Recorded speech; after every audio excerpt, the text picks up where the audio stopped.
Use automatic content sharing.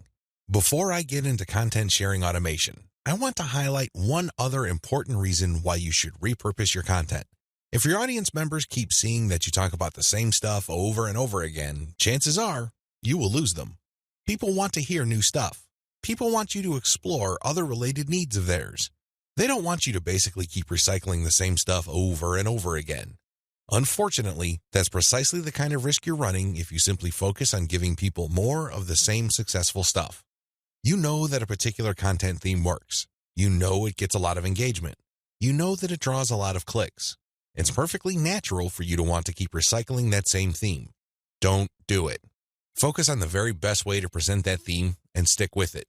Just do it a few times, but focus more on repurposing. This way, when people get into contact with your content, they can see that you are talking about something that appeals to them, but in different formats. They are more likely to pay attention. They're more likely to click through. They're more likely to share. Keep this in mind when it comes to repurposing. Don't think that Video 11 is completely optional. It isn't. You want your social media feeds to consist of highly successful content as much as possible. It really would be a shame to figure out what works, only for you to get lazy and just focus on text content. I'm sorry to say it, but text content can only take you so far. Which brings me to content sharing automation. Since you're going to be sharing a lot of content, and much of this content being third-party as well as original and repurposed content, you're probably going to have your hands full if you decide to do this manually.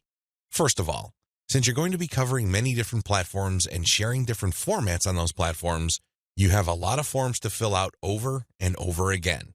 Sure, you may have created an account, one for each of those platforms, but submitting to those places requires you to fill in forms. Posting on Facebook involves form filling. Now, if you really don't have that much content to share, this should be barely manageable. But if you're looking to maximize your visibility by publishing on your social media accounts several times a day, you need to automate. Unfortunately, simply plugging in information into content publishing tools is not going to do you much good. You have to know when to publish. Believe it or not, the vast majority of your target audience members check their Facebook, Twitter, Pinterest, and YouTube accounts within a certain block of time every single day. Post outside of that block of time and you miss the eyeballs of the vast majority of your audience members. Sounds good so far, right? Well, here's the problem. Different audiences have different time preferences. How would you know? This is where experimentation comes in. First, you're going to have to share your content randomly at different times of the day. As much as possible, share content every hour. Set your content automation tools to publish every hour. Let this run for about a week or two. After the experimental period is over, check your stats.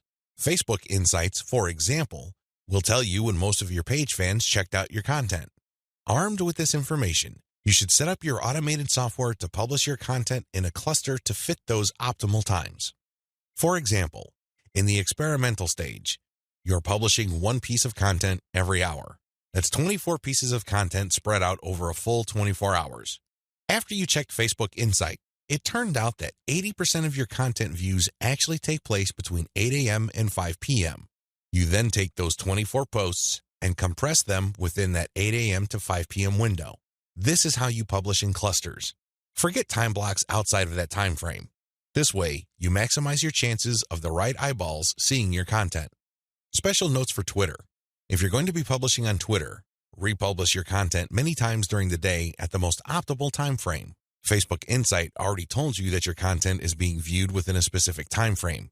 Chances are your Twitter fans have the same social media viewing habits. Stick to that time frame. Now, here's the secret. Set up your automated content publishing tools to tweet out your best content many times during that time frame, but you also have to rotate different hashtags. This way, you can reach different people looking for hashtags that are related to different subsegments of your niche. Special notes for Facebook. When publishing to your Facebook page, don't hesitate to publish original content that you have published before. Try to avoid publishing only once. Instead, you should sandwich or schedule this republished successful content in between high-quality, curated content. This way, people get more exposure to your best content. Once they click through, you get yet another chance to recruit them to your mailing list. Remember, when you share high-quality third-party content, you're not getting the traffic. You're building credibility, but you're not getting potential list members to your squeeze page. That's just not happening. When you share your own original content, you get a chance to recruit them to your squeeze page. Keep this distinction in mind. This is the reason why you should republish your most successful content by interspersing it with top-rated, curated content.